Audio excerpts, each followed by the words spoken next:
Roy Hendricks drove the same stretch of County Road 9 every night of his life, or close enough that it felt that way. Cornfields on both sides, cut low now that October had come, and beyond them the black wall of trees that everyone in the county just called the Hollow.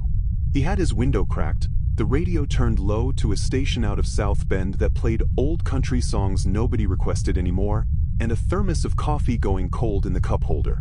It was just past 11 at night, and there was not another set of headlights anywhere on the road, not behind him and not ahead of him, just his own truck cutting a tunnel of light through the dark.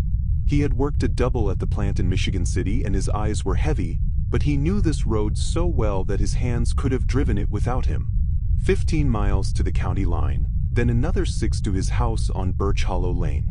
He had made the drive 1,000 times. He did not know yet that tonight would be the last time he made it without something following him home. The woods on his right thickened as the road curved, the tree line pressing closer to the shoulder than it did anywhere else on County Road 9. Local kids called this stretch the Narrows, and there were old stories about it, the kind of stories every rural county has, half remembered and passed down more as a joke than a warning. Roy did not think about those stories tonight. He thought about his bed, and about the ache in his lower back, and about whether he had left the porch light on for his wife. That was when the engine coughed. It was a small sound at first, a stutter under the hood, the kind of hesitation an old truck gives sometimes on a cold night. Roy eased off the gas out of habit, listening the way a man listens to his own body when something feels wrong inside it. The engine caught again, ran rough for a few seconds, then coughed a second time, harder. He watched the dashboard lights flicker. The truck lurched, slowed, and Roy felt the loss of power travel up through the wheel and into his hands. He pressed the gas and got nothing but a wheeze from the engine, like it was gasping for air it could not find. He guided the truck onto the shoulder as the last of its momentum died, gravel crunching under the tires, and then it rolled to a stop with the woods close enough on his right that the branches nearly brushed the mirror. He sat there a moment with his hands still on the wheel, listening to the tick of the cooling engine and the silence that came rushing in behind it. No radio now. No engine hum. Just the sound of wind moving through corn that had already been cut, a dry rattling sound, and somewhere farther off the woods, absolutely nothing, which was its own kind of sound if a man paid attention to it. He turned the key. The engine did not even try to catch. He turned it again and got a single dull click from somewhere under the hood. Roy said a word under his breath that he would not have said in front of his wife, then reached over and grabbed the flashlight from the glove box. Cell service on this stretch of road was spotty at best, and when he checked his phone he found exactly what he expected, one bar flickering in and out, not enough to place a call. He would have to look at the engine himself, or start walking toward the Hendricksons' old place a mile up the road and hope somebody was still awake. He chose the engine first. He always did. It was the kind of stubbornness his father had passed down to him, the belief that a problem in front of you was a problem you should try to solve with your own two hands before you went looking for somebody else to do it. He opened the door, and the cold October air came in around him, smelling like dead leaves and turned earth. He stepped out onto the gravel shoulder, flashlight in hand, and walked around to the front of the truck. The hood release stuck a little, the way it always did, and behind him, the tree line took up nearly all of the horizon, an unbroken black shape under a sky with no moon in it. He did not notice the shape lower down at first. He did not notice anything at all was watching him. The hood came up with a groan that seemed too loud for the quiet around him. Roy propped it with the metal rod and shone his flashlight over the engine, checking the belts, the battery terminals, the obvious things a man checks first. Everything looked the way it was supposed to look, which was almost worse, because it meant the problem was something he could not simply see and fix. He was leaning in over the engine block when he heard it.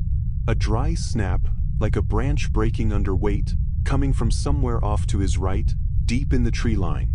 He straightened up fast and swung the flashlight toward the sound, and the beam caught nothing but trunks and shadow and the pale undersides of leaves. He stood still and listened. Nothing. He told himself it was a deer. This stretch of woods was full of them, and this time of year the bucks were moving, rutting season pushing them out of their usual patterns and into places they normally avoided. A truck idling on the shoulder would not have bothered a deer for long. He turned back to the engine, but the ease he had felt a minute earlier had gone out of him, replaced by the low tightening in his chest that a man gets when his body knows something before his mind is willing to admit it. Another sound, closer this time. Not a snap now, but something heavier, a shifting of weight through dry brush, low to the ground, moving unevenly, like whatever it was did not walk the way a deer walks. Roy lifted the flashlight again and held it steady on the tree line. Nothing moved. He counted 10 seconds in his head, then 20, the beam trembling slightly because his hand was no longer as steady as it had been. He almost convinced himself to go back to the engine. Then, from somewhere in that darkness, a voice called out to him, and it stopped him cold, because the voice that came out of the woods was his own. "Hey," the voice said, flat and unhurried, carrying easily across the empty road. "You need some help over there?" Roy's first instinct was not fear. It was confusion, the kind that comes from hearing something so far outside the pattern of a normal night that the mind simply refuses it, tries to fit it into an explanation that makes sense. He thought, absurdly, that another man must have broken down nearby, that somehow this stranger's voice sounded like his own because of some trick of the night air, some echo bouncing back off the corn. "Hello," Roy called out, turning his flashlight along the edge of the trees. "You out there? You need some help over there?" the voice repeated, and this time Roy heard it clearly enough to know there was no trick of the air involved. It was not merely similar to his voice. It was his voice, his exact inflection, the particular way he flattened his vowels after 20 years of factory work and Indiana winters, right down to the small rasp at the back of his throat that came from 3 decades of cigarettes he had quit only 2 years ago.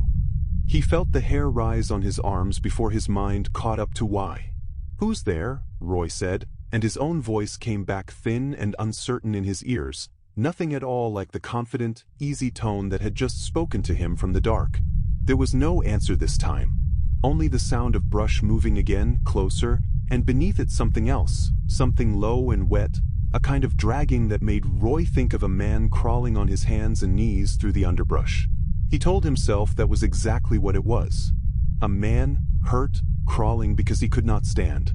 Roy had spent his whole life around people who helped their neighbors without asking questions, and some old, decent part of him started forward before the rest of him could stop it. "Hang on," he called out. "I'm coming." He should not have gone. He crossed the shoulder and stepped through the low weeds at the edge of the ditch, flashlight sweeping the tree line in front of him. The ground sloped down slightly into the ditch and back up into the trees, and it was there, at the top of that rise, where the light finally found something. At first his mind tried to make it a man. There was a head, dark-haired, tilted at an angle a neck should not comfortably hold. There were 2 arms and 2 legs, all 4 of them planted in the leaf litter, bearing weight the way an animal's limbs bear weight rather than a person's. The shoulders sat too high, hunched up near where the ears should have been, and the spine beneath the torn shirt curved in a long, unnatural arc that made Roy's stomach turn just looking at it.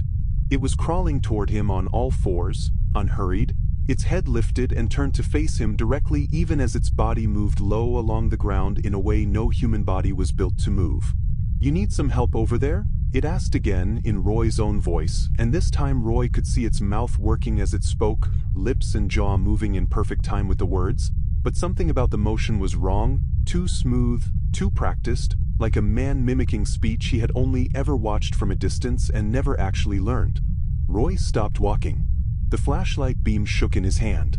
"What are you?" he said, and it was not really a question so much as a sound that came out of him because silence had become unbearable. The thing tilted its head, the motion slow and considering, and for a moment it did not answer at all. Then its mouth opened again, wider than it should have been able to open, and it laughed, and the laugh was Roy's laugh, the one he gave at church socials and cookouts and Thanksgiving dinners, warm and familiar and utterly wrong coming from that twisted shape in the dark. Roy began to back away. He did not run yet. Some part of him, the part that had grown up in this county and had been taught his whole life not to turn his back on anything in the woods that he did not understand, kept him walking backward instead, facing the thing, flashlight still raised, as though the beam itself might hold it at bay. The creature did not rush him.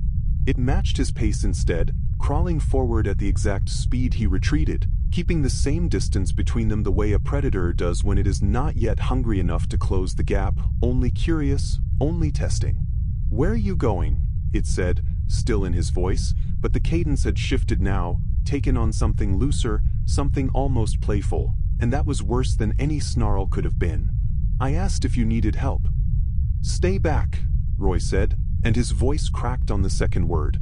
"Stay back," the thing repeated, mimicking his crack and all, and then it laughed again, and this time the laugh did not sound like a church social. It sounded like something enjoying itself. Roy's heel caught the edge of the ditch and he stumbled, arms pinwheeling, and for one terrible second his flashlight beam swung away from the creature and up into the black canopy of the trees. In that second of darkness he heard the sound of it moving, fast now, a scrabbling rush through dry leaves that closed half the distance between them before Roy could bring the light back around. When the beam found it again, the creature had gone still, crouched low, watching him with its head cocked at that same wrong angle, closer now than it had any right to be given how little time had passed. Roy did not wait to see what it would do next. He turned and ran for the truck. His boots pounded gravel and his lungs burned with the cold air, and behind him he heard the creature moving through the ditch weeds, not frantic, not desperate, but steady, a pace that told him it was not afraid of losing him, that it could close the distance whenever it chose to. He reached the truck and hauled himself into the driver's seat, slamming the door and jamming the key into the ignition with a hand that would not stop shaking. The engine turned over, caught, then died. He tried again. Nothing but a dull click. "Come on," he said, twisting the key a third time. "Come on, come on." In the side mirror he saw movement at the tree line, a low shape emerging from the ditch and crossing the shoulder in 3 quick bounding motions that covered more ground than Roy could believe. He locked the door on instinct, an animal reflex, as though a lock built to keep out weather and petty thieves could do anything at all against what was coming toward him. The truck rocked. It was a small motion at first, a shift he might have doubted if he had not felt it in his own body. A slight sway like a gust of wind had caught the frame. Then it came again, harder, and Roy understood with a cold drop in his stomach that something was pushing against the truck from below, testing its weight, testing what it could do. He looked out the windshield and saw nothing. He looked in the mirror and saw nothing. Whatever was moving the truck was doing it from underneath, or from an angle the mirrors could not catch, and the not seeing was somehow worse than seeing would have been. The truck rocked a third time, violent enough that Roy's head struck the window, and then everything tilted. The world turned sideways in a rush of grinding metal and shattering glass. Roy felt the seatbelt bite hard across his chest and shoulder as the cab rolled, the dashboard swinging up where the windshield had been, gravel and dirt raining in through a gap that had not existed a second before. The truck came to rest on its side with a final metallic groan, one headlight still burning uselessly into the dirt, the other shattered dark. For a moment Roy hung there in the belt, disoriented, tasting blood where he had bitten his tongue, the whole cab creaking around him like it might settle further at any moment. His ears rang. Somewhere outside, he heard something moving around the wreck, an unhurried circling, claws or nails ticking against the exposed undercarriage. He fumbled for the seatbelt release and it took him 3 tries with numb fingers before it gave, dropping him against the passenger door, which was now the floor.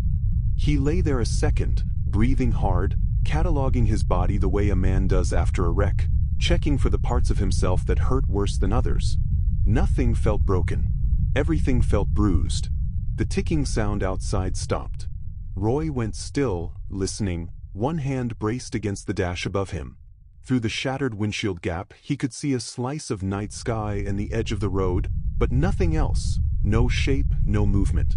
Then the truck shifted again, a slow tilting motion, as though something was climbing up onto it from the underside, and Roy understood he could not stay inside a moment longer. He hauled himself up toward the driver's door, now facing the sky, and shoved it open with both hands, glass and dirt sliding off the frame around him. He pulled himself out into the cold night air and dropped to the gravel below, already scrambling to his feet before his legs had fully agreed to hold him. Behind him, on top of the overturned truck, the creature rose up on its hind legs for the first time, silhouetted black against the stars, watching him run. Roy did not look back to study it.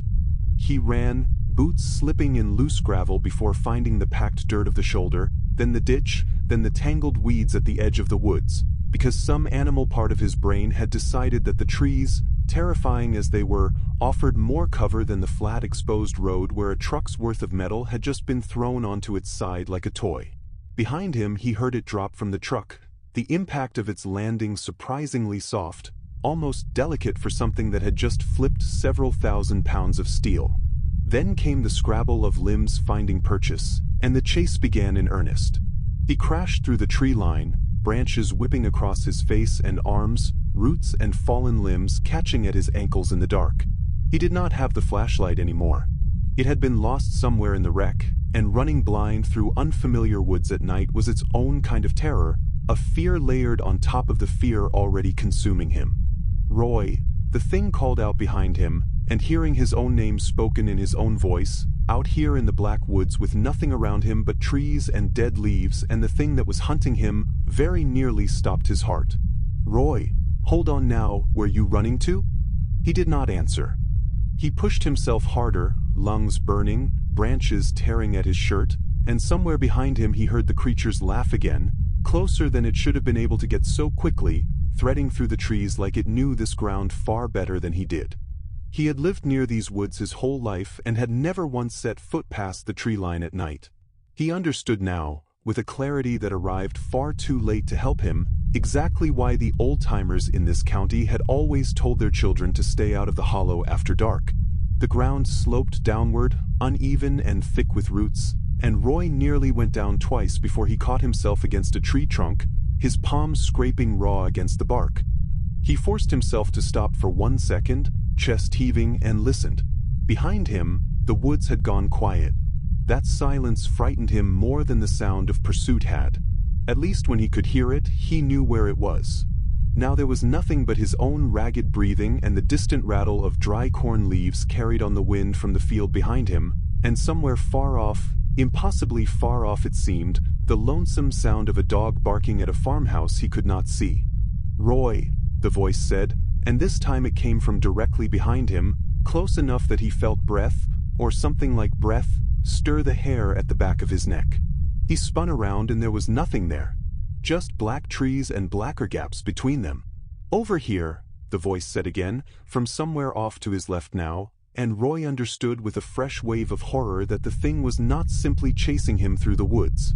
It was circling him, using the trees and the dark and its knowledge of this ground to appear and disappear at will, toying with him the way a cat toys with something it has already caught but is not yet ready to finish.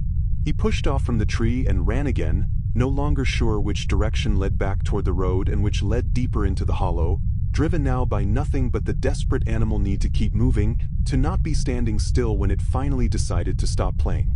Behind him, in his own voice, low and amused, the thing said one more thing before the chase resumed in earnest. "You are going the wrong way," it said, and laughed. Roy ran anyway, because stopping to consider whether it was telling the truth felt like a luxury he could not afford. The ground grew rougher, the trees thinner in places and then thick again, and twice he felt the earth drop away beneath him into shallow gullies that jarred his knees and nearly took him down for good. His lungs had stopped burning and started aching in a different way now, a deep hollow ache that told him his body was running out of whatever it had been running on. He thought of his wife, asleep at home with the porch light on, or not on, he still did not know, and the thought of her waking up to find him gone, to find the police at her door instead of him, gave him one more surge of strength that carried him another 100 yards before his legs began to fail again. Somewhere behind him, unhurried, he heard the creature moving through the brush, not running the way he was running but loping, an easy gait that ate up ground without any of the desperation Roy felt in every muscle of his own body. It was not tired. He understood that with a sick certainty. It might never get tired, not the way he would, and if this became a contest of endurance, he had already lost. He needed a different kind of advantage. He needed to think rather than simply flee. He remembered, from some hunting trip years ago with his father, that this stretch of the hollow eventually gave way to a creek bed, and beyond the creek, if a man kept his bearings, an old fire access road that the county still maintained for emergency vehicles. If he could find the creek, he could follow it, and if he could follow it far enough, he might find the road, and the road might mean help. It was a thin plan built on old memory and a fading sense of direction, but it was more than he had a moment ago, and right now more was all he needed. He angled his run based on nothing but instinct and a vague memory of a slope his father had once pointed out as leading down toward water. The trees here grew denser, old growth mixed with fallen deadwood that forced him to leap and scramble rather than simply run, and every obstacle cost him precious seconds he did not have to spare. The voice found him again, closer this time, calling from somewhere just off to his right. "Your daddy used to bring you out here," it said, still using his own voice but now with an added weight to it, a knowledge Roy could not account for. "Taught you to read a compass by the stars. Terrible teacher though, wasn't he? You still get turned around." Roy's blood ran cold at that. He had never told anyone that story, not his wife, not his co-workers, nobody. It was a small, private memory from when he was 9 years old, standing in these very woods with his father trying and failing to teach him to navigate by starlight, both of them laughing about it afterward because Roy had confidently led them a full mile in the wrong direction. There was no way this thing could know that, and yet it did. "How do you know that?" Roy gasped out, not really expecting an answer, more thinking aloud than actually asking, but the creature answered anyway, its voice drifting through the trees from a slightly different direction than before. "I know everything you know," it said. "That is sort of the whole point of me." Roy did not have time to consider what that might mean. The ground in front of him dropped away sharply, and he barely caught himself on a sapling before he would have gone tumbling down a steep embankment. Below him, faint in the starless dark, he heard the trickle of moving water. He had found it after all. He half climbed, half slid down the embankment, mud and loose stone giving way under his boots, until he landed hard in the shallow water at the bottom, cold soaking instantly through his jeans. He did not let himself pause to feel the cold. He turned downstream, or what he hoped was downstream, based on the faint direction of the current against his ankles, and began wading and stumbling along the creek bed as fast as the uneven rocks would allow. Above him, on the embankment he had just descended, he heard the creature arrive, its claws or nails scraping against exposed rock as it paused at the edge and looked down at him. It did not follow immediately. For a moment Roy thought, with a wild flare of hope, that maybe the water itself was some kind of barrier, some old piece of folklore turned out to be true, that whatever this thing was could not cross running water. Then it dropped down the embankment in one smooth motion, landing in the creek behind him with barely a splash, and Roy's hope died as fast as it had come. "That is an old story," the creature said, as though it had read the thought directly out of his mind, and maybe it had.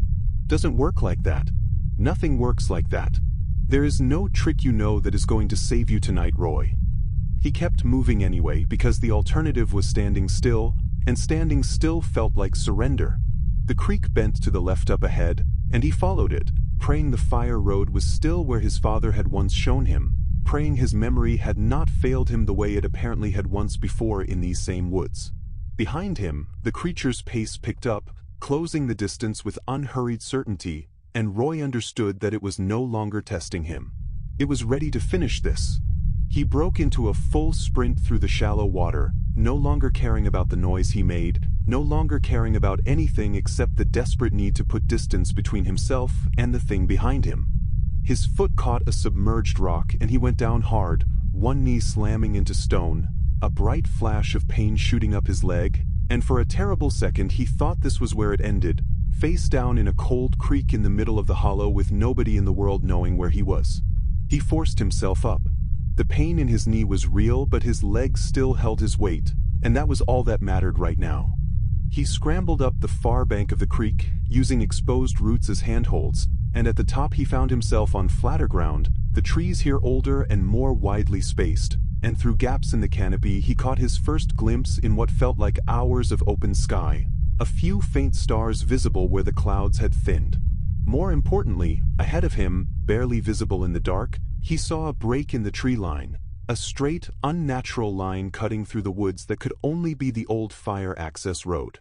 He ran for it with everything he had left, and behind him, for the first time since the chase began, he heard something new in the creature's voice when it called out to him again.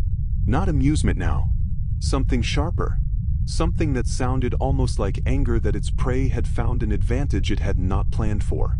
"Roy, it snarled, and the word came out wrong this time, the pitch cracking in a way no human throat could naturally produce, the first crack in the mask it had been wearing all night. Roy broke through the last of the brush and stumbled out onto the gravel of the fire road, gasping, alone in the open for the first time since he had left his truck. The fire road stretched out in both directions, narrow and overgrown at the edges but clearly passable, a pale gray ribbon against the darker ground. Roy stood there for a moment, chest heaving, trying to remember which direction his father had once said led back toward the county road, and which direction led deeper into land that belonged to nobody but the state and the deer. He picked left, mostly because it felt slightly downhill, and because downhill had always meant closer to the road in his memory of this land. He started walking fast, not quite running anymore because his body had nothing left for a full sprint, listening behind him for any sound of pursuit. For a long stretch there was nothing. Just his own footsteps on gravel, his own ragged breathing, the distant call of an owl somewhere off in the black trees. He allowed himself, for the first time since he had climbed out of his overturned truck, to hope that maybe he had lost it, that the creek had bought him more distance than he realized, that whatever it was had given up the chase. That hope lasted almost 4 minutes. He heard it before he saw it, a low chuckle that seemed to come from everywhere and nowhere at once, echoing strangely off the trees lining the fire road. He spun in a slow circle, searching the dark tree line on both sides, and found nothing, no shape, no movement, nothing but the black wall of the woods pressing in on either side of the narrow road. Almost, the voice said, and it was not quite his voice anymore, something underneath it now, a second layer of sound beneath the mimicry, low and wet and utterly inhuman. You almost had me fooled. Roy broke into a run again, ignoring the screaming protest of his lungs and his injured knee, because standing still while that voice circled him unseen was no longer a choice he could bear to make. The fire road curved gently to the right, following some old contour of the land that Roy could not see in the dark, and he followed it blindly, trusting the gravel under his feet more than his eyes. His knee had stiffened from the fall in the creek, and every stride sent a spike of pain up through his thigh, but he pushed through it because the alternative was unthinkable. Ahead of him, through a gap in the trees, he caught sight of a structure, low and squat, barely visible against the dark, and his heart leapt at the sight of it. A building meant people, or at least meant walls, and walls meant something between himself and whatever was hunting him. As he got closer, he saw it was an old hunting cabin, the kind of small one-room structure that families in this county had built decades ago and mostly abandoned once four-wheelers and better roads made overnight hunting trips less necessary. The wood siding had gone gray with age, and one of the front windows was boarded over, but the door looked intact, and more importantly, it looked like it could be barred from the inside. He did not slow down to consider whether shelter was truly a good idea. In the moment, with his lungs burning and his knee screaming and something ancient and wrong somewhere behind him in the dark, a locked door felt like the only good idea left in the world. He hit the cabin door with his shoulder, and to his relief it swung open easily, unlocked, the hinges groaning with disuse. Inside, the space was small and mostly empty, a few pieces of broken furniture, a rusted wood stove in the corner, dust thick on every surface undisturbed for what looked like years. He shoved the door closed behind him and looked frantically for something to bar it with. He found an old wooden bench shoved against the far wall, heavy enough to require both hands and most of his remaining strength to drag across the floor, and he wedged it against the door at an angle that he hoped would hold if anything tried to force its way in. It was not much. He knew that even as he did it, a determined man could probably move that bench with enough effort, and he had no illusions about what he was dealing with being merely a determined man. But it was something, and something felt infinitely better than nothing. He backed away from the door and pressed himself into the far corner of the cabin, near the cold wood stove, and tried to slow his breathing enough to listen. For a long moment there was nothing outside but the wind moving through the trees, and Roy allowed himself, cautiously, to believe that the cabin walls might actually hold. Then he heard it approach. Not rushing, not scrabbling through brush the way it had before.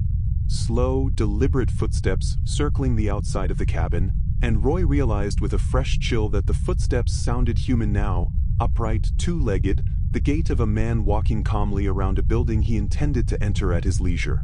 Roy, The voice called out, gentle now, coaxing, and this time it was not only his own voice.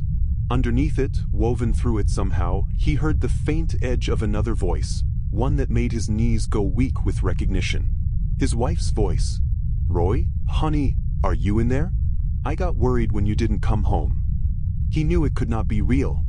He knew his wife was 15 miles away, asleep or waiting up for him, nowhere near this cabin in the middle of the hollow. But some old animal part of his brain, exhausted and terrified and desperate for anything familiar, wanted so badly to believe it, and he had to press both hands over his own mouth to keep from calling out an answer.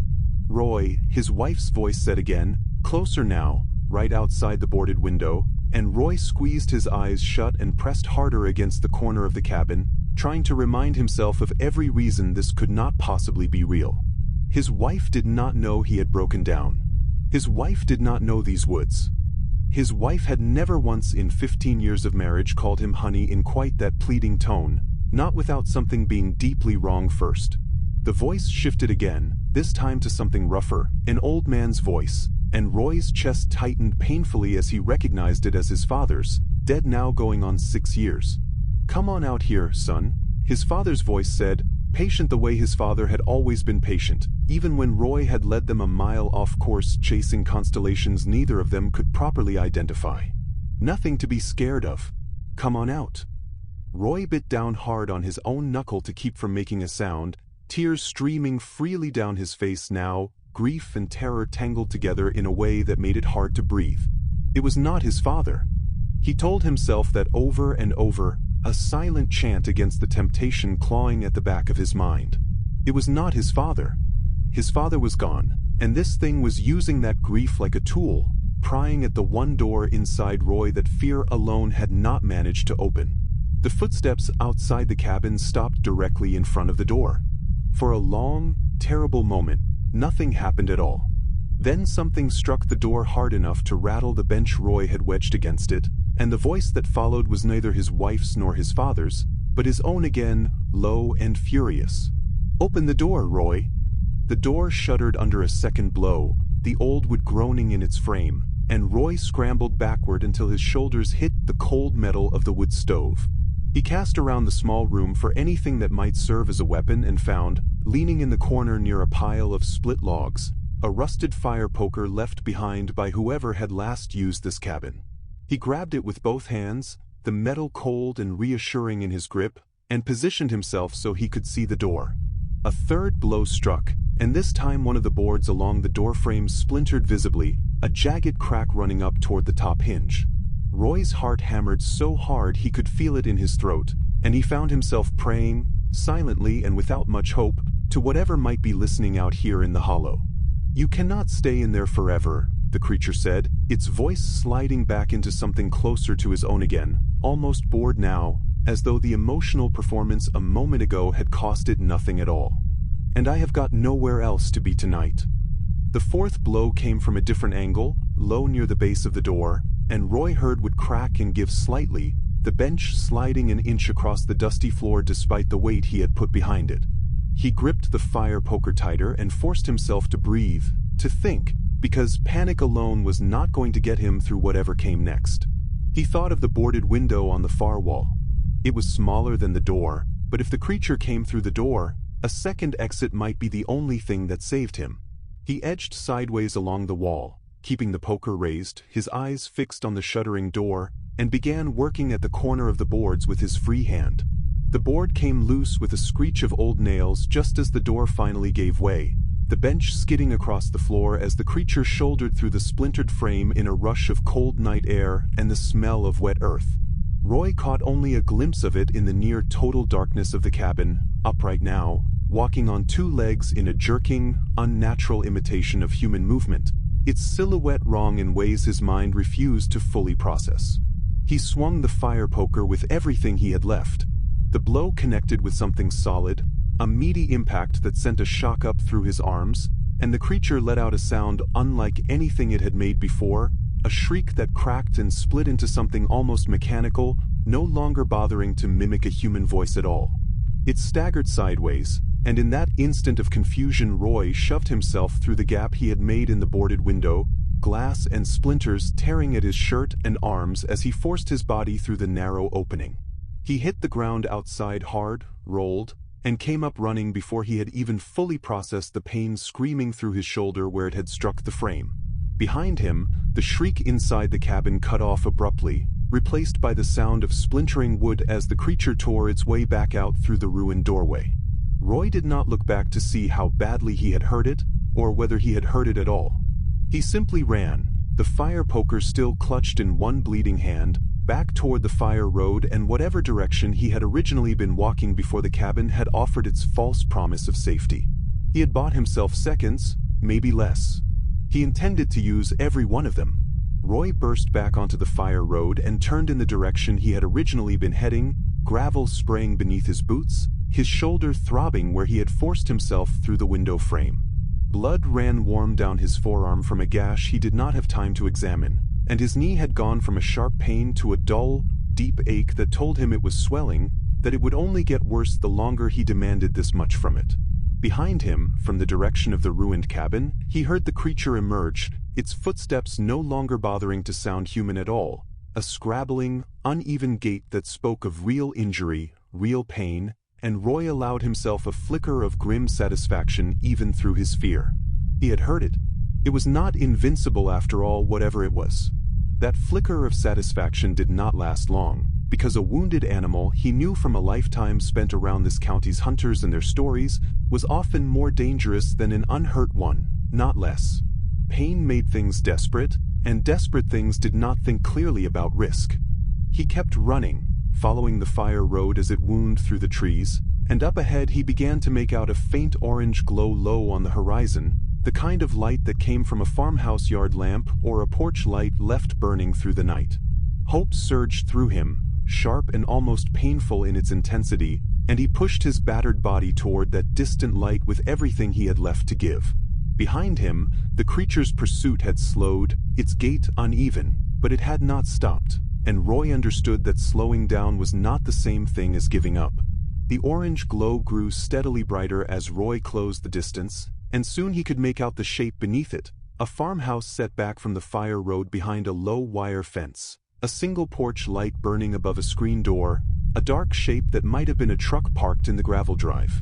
It was not his farmhouse.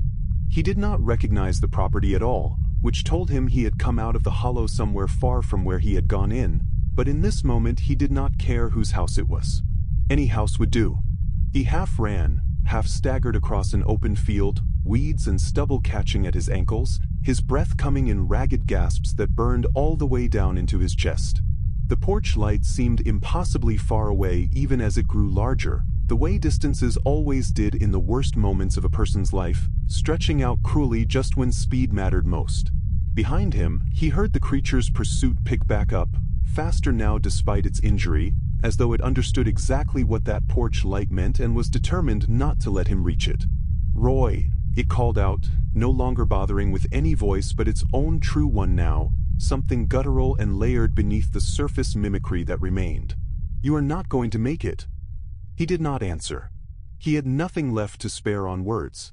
He fixed his eyes on that porch light and ran, blood loss and exhaustion narrowing his vision at the edges, his whole world reduced to the distance between himself and that small orange glow and the screen door beneath it. He was 30 yards from the fence when he heard the creature's footsteps closing the last of the distance behind him. He hit the wire fence at a full run and half vaulted, half fell over it, tearing his jeans and scraping a long line of skin from his thigh, but he barely registered the pain over the roaring in his ears. He hit the ground on the other side, rolled, and forced himself back up, stumbling now more than running, the farmhouse rising up in front of him close enough that he could see the individual boards of the porch railing. Behind him, he heard the creature reach the fence and clear it in a single fluid motion despite whatever injury Roy had managed to inflict back at the cabin. He reached the porch steps and took them two at a time, his lungs on fire, and slammed both fists against the screen door hard enough to rattle the frame, shouting for help in a voice that barely sounded human anymore, cracked and raw from exertion and terror in equal measure. A light came on somewhere deeper inside the house.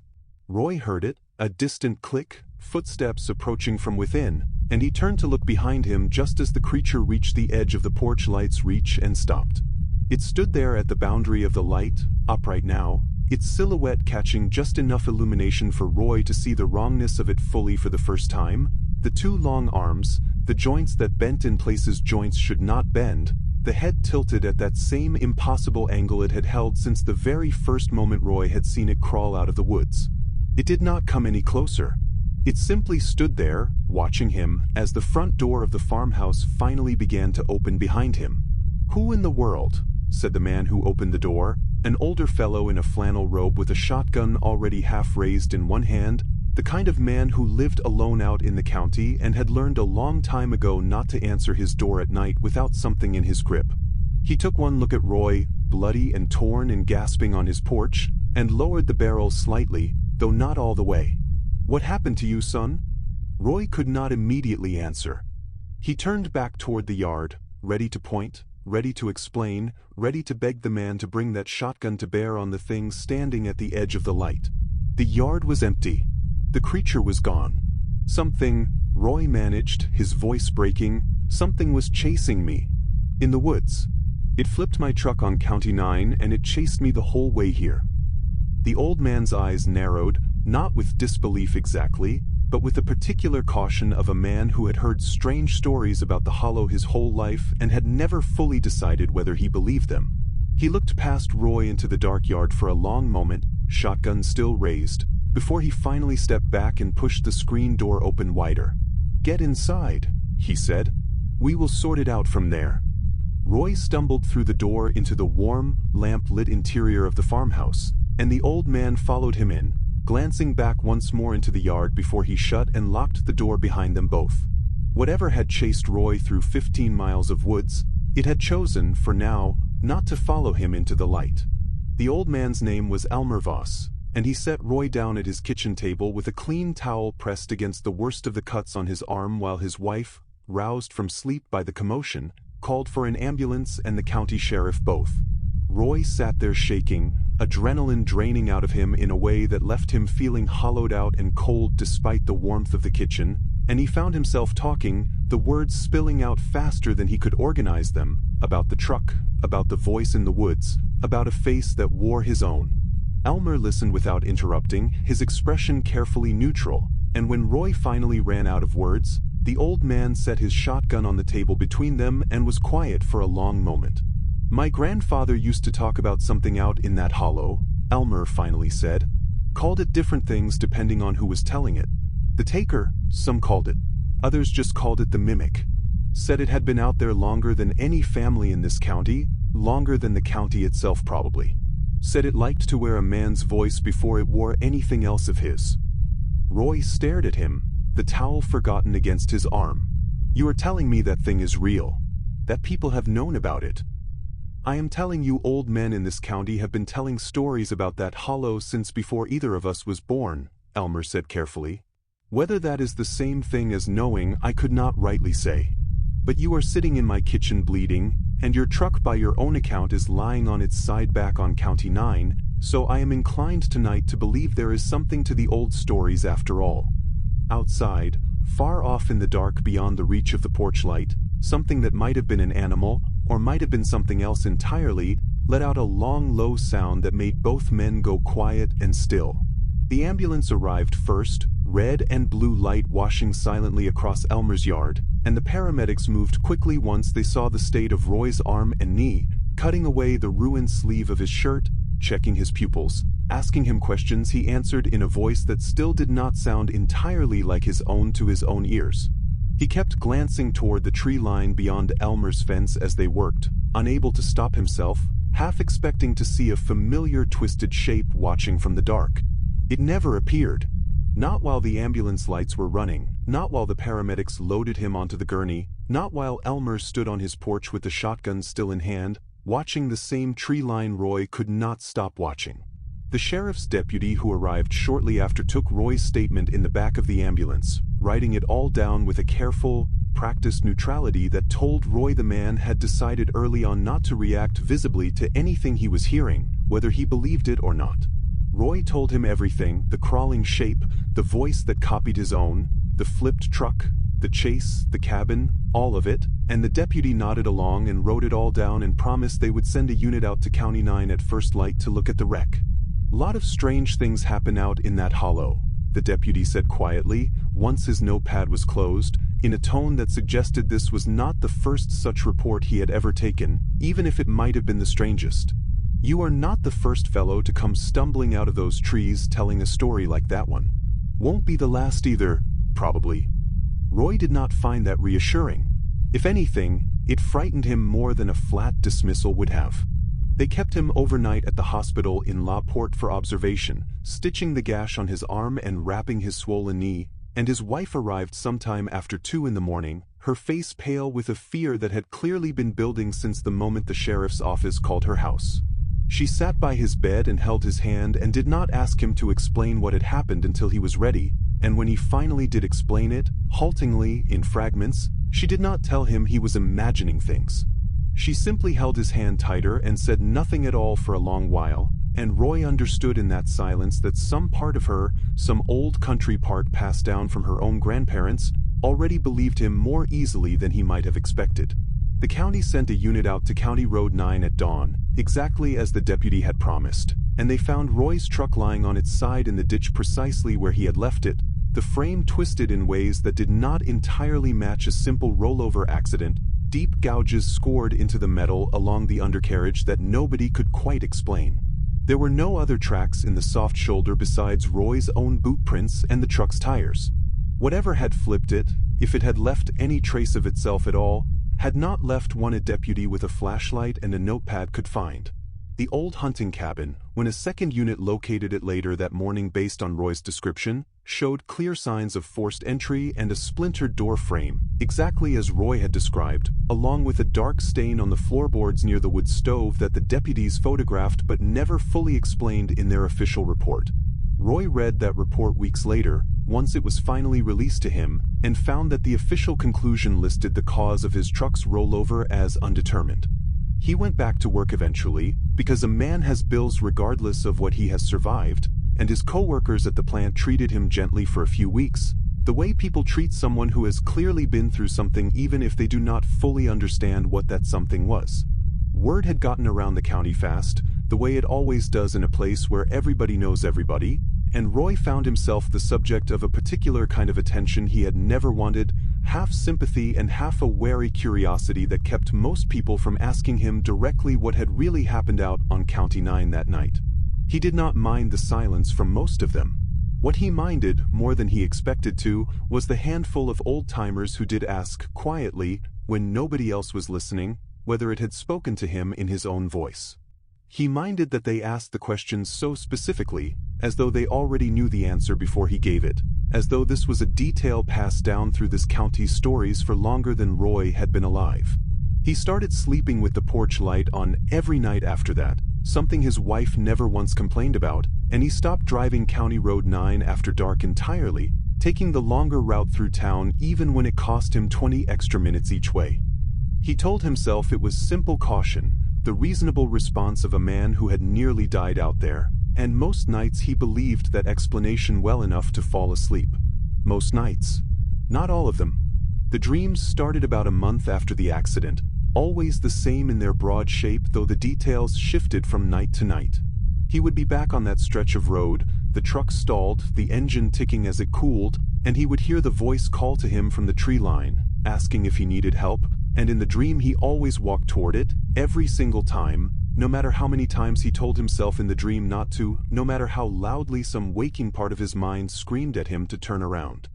He would wake from these dreams with his own voice echoing strangely in his ears, as though he had been speaking in his sleep, and some nights his wife confirmed exactly that, telling him gently over coffee the next morning that he had been talking again in the night, asking someone if they needed help, over and over, in a tone of voice she said did not sound entirely like his own.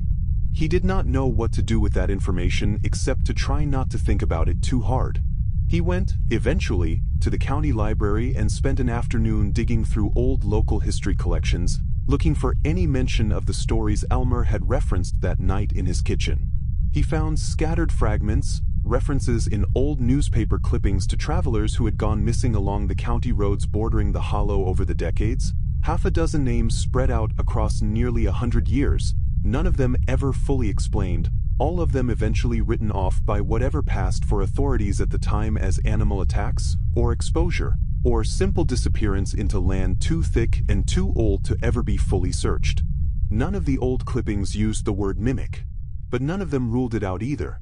He drove out to Elmer Voss's farmhouse on a Sunday afternoon in November, months after that first terrible night, mostly because he needed to talk to someone who had actually seen even the smallest edge of what he had gone through, someone who would not look at him with that careful, sympathetic doubt he had grown so tired of seeing in every other face. Elmer welcomed him in without much surprise, as though he had half expected Roy to come back around eventually, and the two of them sat on the porch with coffee while the afternoon light slanted long and gold across the fields, nothing at all like the black terror of that October night. "You ever see anything else out here?" Roy asked, unable to keep the question from coming out sooner than he had planned. "Since that night?" Elmer was quiet for a while, turning his coffee cup slowly in his weathered hands. "Couple times," he admitted finally. "Nothing like what happened to you. Just a feeling some mornings, out near the tree line, like something had been standing there watching the house sometime in the night. Never any tracks worth mentioning. Never anything you could point to and call proof." "Do you think it is still out there?" Roy asked. "In the hollow." Elmer looked out toward the distant tree line, dark green against the pale autumn sky, and did not answer for a long moment. "I think," he said finally, "that thing has been out there longer than this county has had roads to drive on, and I do not expect one bad night is going to be the end of it. I expect it is still out there right now, same as it was before you ever broke down on County 9, same as it will be long after both of us are gone." Roy nodded slowly, and neither man said anything else about it for the rest of the afternoon, though both of them kept glancing, every so often, toward that quiet, waiting tree line. Winter came hard to the county that year, the kind of early, heavy snow that buried the cut cornfields and turned County Road 9 into a narrow plowed channel between white banks taller than a man's knees. Roy kept his promise to himself and avoided that stretch of road after dark whenever he could, though there were mornings, driving past in daylight on his way to some errand or another, when he found his eyes drawn helplessly to the tree line along the narrows, searching without meaning to for any sign of movement among the bare black branches. He never saw anything in daylight. He told himself that meant something good, though he was no longer entirely sure it did. Life, in the ordinary sense, resumed around him the way it does after any hard thing, work and meals and small arguments with his wife about nothing in particular, the small business of living continuing on despite what he now carried quietly beneath the surface of every ordinary day. Most people in town had moved on from the story by December, the way people always eventually move on from things that did not happen to them directly, and Roy found a strange, lonely comfort in becoming, once again, simply a man nobody had any particular reason to look at twice. That comfort did not last through the winter. The news came in late January, carried first through the same channels that carried everything in a small county, someone telling someone at the feed store, who told someone else at church, until it reached Roy secondhand from his wife over dinner, her voice careful in the way it always was now when the subject touched anywhere near the hollow. A local boy named Casey Pruitt, 17 years old, had gone out driving with friends 2 nights before and had not come home. His truck was found abandoned on a side road that fed into County Road 9, not far past the Narrows, engine still running, driver's door standing open, no sign of Casey anywhere in the immediate area despite an initial search by the sheriff's department. Roy set down his fork and did not finish his dinner that night. He told himself, as he lay awake later staring at the ceiling, that this did not have to mean what some cold, certain part of him already suspected it meant. Teenagers ran off sometimes.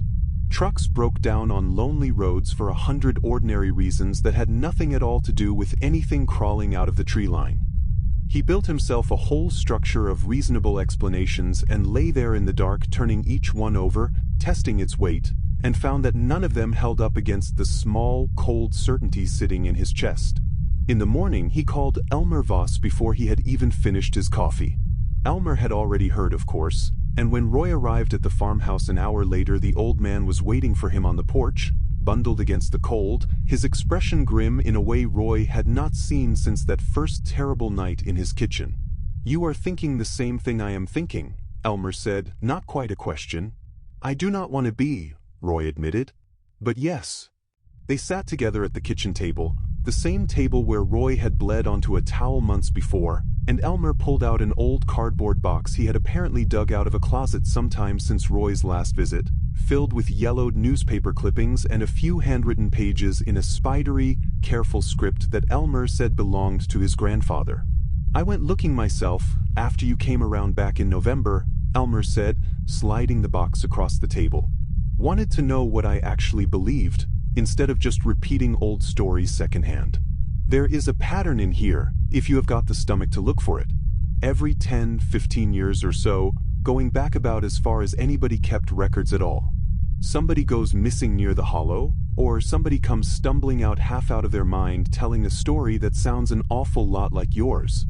Roy looked through the clippings with a growing, sick recognition, dates and names spanning nearly a century, and understood that whatever had chased him through those woods had been doing exactly this, in one form or another, for far longer than his own lifetime, and would very likely go on doing it for a long while after he was gone. The sheriff's department organized a wider search for Casey Pruitt once the first 48 hours passed without any sign of him, and Roy, against every instinct telling him to stay as far from that hollow as he possibly could, found himself standing at the staging area on the third morning, bundled in winter gear, volunteering alongside a few dozen other local men who had turned out to help comb the tree line. He told himself he was there because it was the right thing to do, because a boy was missing and every able-bodied person in the county owed that boy whatever help they could offer. That was true as far as it went.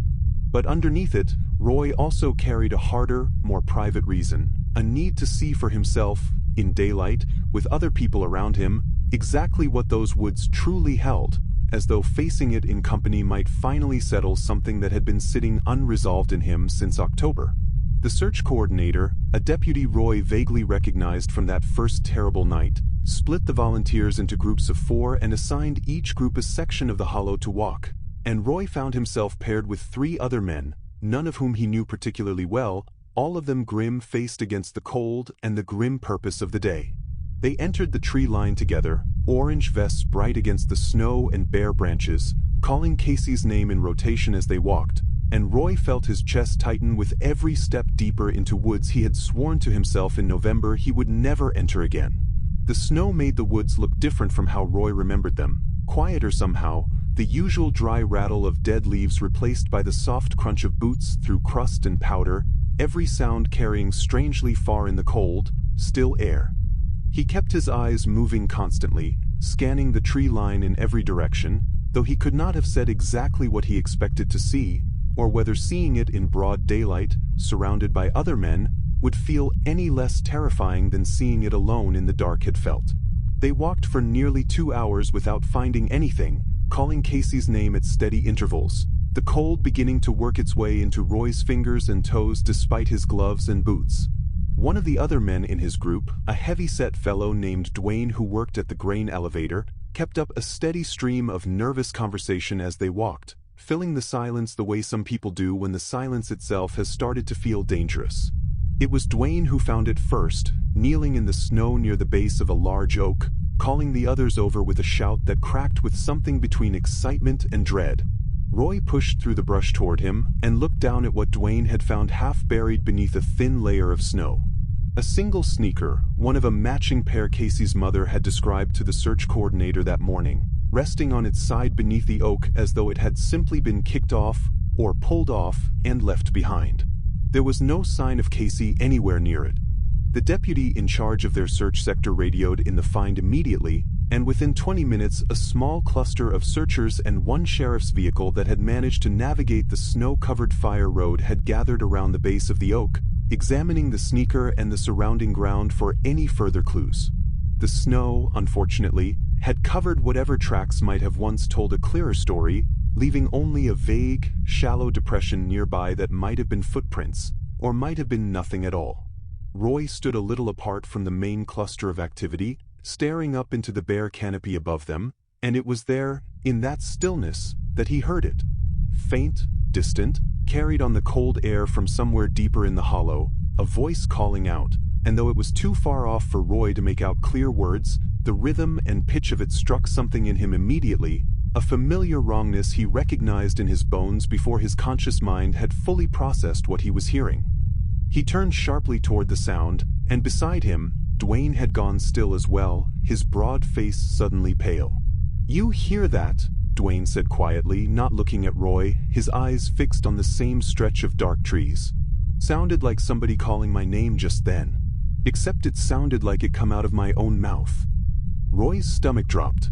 He had not told anyone in the search party about the specifics of what had happened to him in October beyond the barest official version, and yet here was Dwayne, unprompted, describing the exact same impossible thing.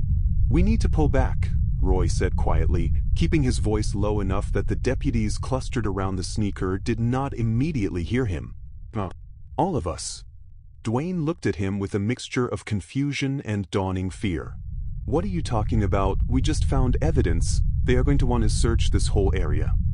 "Trust me," Roy said, and something in his tone must have carried enough weight, because Dwayne's confusion slowly gave way to something closer to belief. "You do not want to be out here when the light starts fading. None of us do." He raised his voice then, addressing the deputy directly, choosing his words carefully to sound like ordinary caution rather than the raw fear actually driving him. "Getting on toward afternoon, and the light goes fast out here under this canopy. Might be smart to mark this location and pull the ground teams back before we lose daylight. Come back tomorrow with more equipment." The deputy, to Roy's relief, did not argue much. Search protocols in weather like this tended to favor caution anyway, and within another 20 minutes the teams were withdrawing from the hollow in an organized retreat, the sneaker photographed and bagged, the location marked with a small flag for the following day's search. As they walked back out toward the fire road, Roy kept glancing behind them into the darkening trees, and twice more he thought he heard that same distant voice calling out, closer now, though he could not have said whose name it was calling, or whether it was even truly a name at all anymore. Chapter 38. The search for Casey Pruitt continued for another week, with dogs and more equipment and eventually a small team from a neighboring county brought in to assist, but they never found anything more than that single sneaker beneath the oak tree. The case remained officially open, technically speaking, the kind of open that everyone quietly understood meant closed in every practical sense. A boy simply gone, absorbed into land too old and too thick to ever fully give up its secrets. Roy did not go back into the hollow again after that day. He told the sheriff's department, when they eventually followed up with him weeks later, everything he had heard and everything Dwayne had described hearing as well, and the deputy who took his statement wrote it all down with the same careful neutrality Roy remembered from October, filing it away into whatever quiet, unofficial record the department apparently kept of things that happened near that stretch of woods and never made it into any official report meant for public eyes. He thought sometimes, in the months that followed, about Casey Pruitt's mother, about what it must be like to live the rest of your life not knowing, carrying a grief with no clear shape to it, no funeral, no answer, just an empty space where a son used to be. He thought about how close he himself had come to leaving that same kind of empty space behind for his own wife, and the thought kept him awake more nights than he ever admitted to her.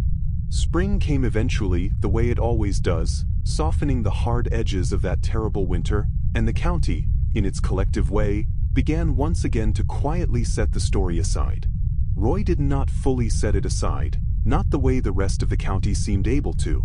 He found himself, some evenings, standing at the edge of his own back property line, looking out toward the tree line that bordered the far end of his land, a good 3 miles from the hollow proper but close enough, he had begun to realize that the same unbroken stretch of Indiana woodland technically connected the two. He had never thought about that connection before October. Now he thought about it often. His wife noticed the change in him, the way he checked the locks twice some nights, the way he had installed a motion sensor light at the back of the property that spring without ever quite explaining to her why he felt it was necessary, though she had not argued, and Roy suspected she understood more than she let on, had perhaps always understood more than she let on, ever since that first terrible night at the hospital when she had simply held his hand and believed him without needing to be convinced. One evening in early May, working late in his garage with the door open to the warm spring air, Roy heard the motion light at the back of the property click on, flooding a section of the tree line with sudden white light. He set down the tool in his hand and walked to the garage door, looking out across the dark yard toward that illuminated patch of grass and trees. There was nothing there. No shape, no movement, nothing but grass swaying faintly in the evening breeze. He stood there a long moment anyway, watching, before he finally went back to his work. The light clicked on again 3 nights later, and this time Roy was already awake, lying in bed unable to sleep, and he watched through the bedroom window as the white glow spilled across the back lawn. He waited, tense, for several minutes, watching for any sign of movement at the tree line, and when nothing appeared he told himself, as he had told himself in the garage, that it was almost certainly a raccoon or a deer, or any of 100 ordinary things that triggered motion lights on rural properties every single night of the year across this county. He almost believed it. Then, faint but unmistakable, carried on the still night air through the cracked bedroom window, he heard it.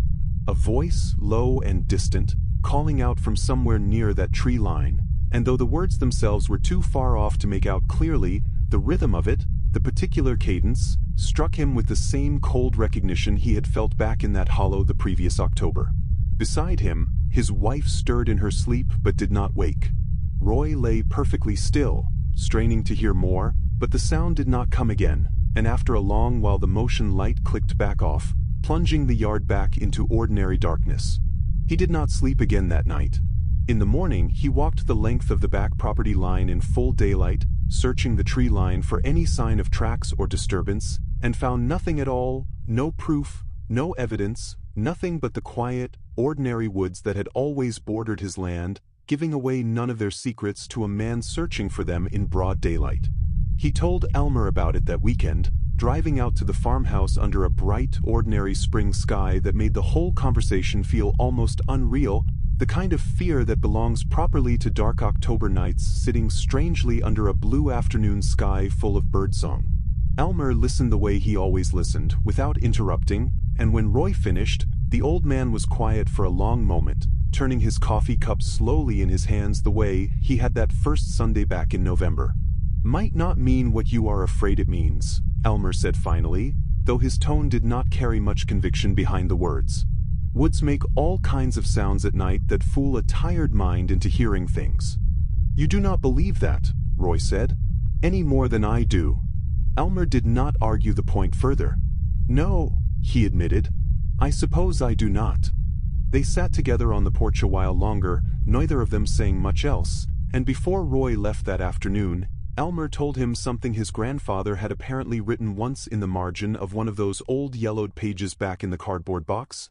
A single line that Roy would carry with him for a long time afterward, turning it over in his mind on quiet evenings the way a man turns over a stone he is not quite ready to look under. The old man had written that the thing in the hollow did not forget a voice once it had borrowed it, and that it always, eventually, came back around to visit the ones it had let go. Summer passed, and then another autumn arrived, the county's cornfields turning gold and then brown again, and Roy found himself, almost against his will, marking the approach of October with a kind of dread he had not felt so acutely since the season before. He avoided County Road 9 entirely now, even in broad daylight, taking routes that added time and distance to nearly every errand rather than pass anywhere near the narrows or the tree line that bordered them. His wife had grown quietly used to these accommodations over the past year, never questioning them aloud, though Roy sometimes caught her watching him with a worried expression when she thought he was not paying attention, the particular look of a woman who loved a man carrying something she could not fully share the weight of herself. The motion light at the back of the property had triggered several more times over the summer, always at night, always without any clear cause Roy could find in the morning, and he had stopped mentioning each individual occurrence to his wife, not wanting to add to whatever quiet worry she was already carrying on his behalf. He had, instead, begun keeping a small notebook in his nightstand drawer, recording the dates and rough times of each occurrence, an old habit of a careful, practical man trying to impose some kind of order on something that refused, by its very nature, to be ordered. He was not entirely sure, looking back over those entries some nights, whether he was tracking a pattern or simply tracking his own fear. He suspected, uncomfortably, that it might be both. On the second week of October, 1 year almost to the day since his truck had broken down on County Road 9, Roy woke in the middle of the night to the sound of the motion light clicking on outside, and this time, lying still in the dark beside his sleeping wife, he heard the voice clearly for the first time since that terrible night in the hollow. It was closer than it had ever been since, close enough that he was certain, with a cold certainty that settled deep into his chest, that it was standing at the very edge of his own back lawn, just beyond the reach of the light. "Roy," it said in his own voice, gentle and familiar and utterly wrong, exactly the way it had said it that first night crawling out of the tree line along County 9. "You still up? Thought you might want some company." He did not go to the window. He did not go outside. He lay perfectly still, his heart pounding, his wife's steady breathing beside him the only thing anchoring him to the ordinary world, and he waited, counting his own breaths, until the voice did not come again and the motion light finally clicked back off on its own timer, returning the yard to darkness. In the morning, he did not mention it to his wife. He simply added one more entry to the notebook in his nightstand drawer, and beneath the date, in handwriting that shook more than he would have liked to admit, he wrote 3 words that summarized everything Elmer's grandfather had tried to warn him about, and everything Roy now understood he would likely be living with for the rest of his life. "It remembers me." He never told the sheriff's department about that particular night, deciding somewhere in the quiet hours before dawn that there was nothing left for them to meaningfully do with the information, no crime to investigate, no wreck to photograph, nothing but a man's word about a voice heard through a cracked window in the dark. He kept the notebook instead, adding to it every so often over the following months as new entries accumulated, a private record kept for no one but himself, a way of proving to his own mind that he was not simply losing himself to fear, even as some quiet part of him suspected that keeping such careful track of a thing was its own kind of losing. Casey Pruitt's case remained unsolved. The county eventually stopped actively searching, though his photographs stayed taped to the bulletin board at the gas station on Main Street for years afterward, fading slowly under the fluorescent lights, a reminder nobody quite knew what to do with. Roy kept living, the way people do, going to work, coming home, growing older year by year in the ordinary business of a life that looked, from the outside, exactly like anyone else's. He never drove County Road 9 after dark again, not once, for the rest of his life. He never went back into the hollow, not even in daylight, not even when curiosity or grief or some old, unfinished business tugged at him to go looking for answers he already suspected he would never find.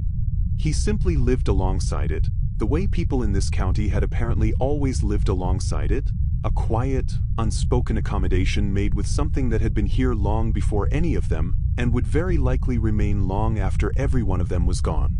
Years later, an older man now, Roy still kept the notebook in his nightstand drawer, its pages filled with dates spanning more than a decade, the entries growing further apart over time but never quite stopping altogether. His wife knew about it by then. She had found it, eventually, the way people who share a bed for enough years eventually find each other's private things, and rather than asking him to explain it or throw it away, she had simply asked, once, whether he still heard it sometimes. He had told her the truth. Not often, but sometimes. On quiet nights, when the wind moved just right through the trees at the edge of their property, Roy would still occasionally catch himself lying awake, listening, waiting to hear whether tonight might be one of the nights it decided to visit again, and he had long since stopped trying to explain that feeling away as imagination or an old trauma refusing to fully heal.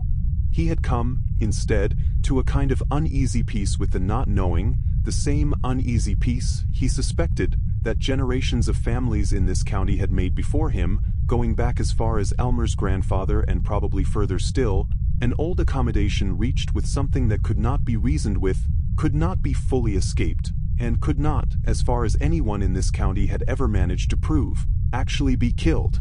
Somewhere out past the edge of his property, past 3 miles of ordinary Indiana farmland, the hollow remained exactly where it had always been, dark and patient and unhurried, and on the right kind of still October night, if a person stood quietly enough at the tree line and listened, they might still hear something out there in the dark, calling out in a voice that sounded, for just a moment, exactly like their own. If you like this video and want to hear more stories like it, like and subscribe. I make videos daily. Thank you for watching. I hope you enjoyed it. I'll see you in the next one.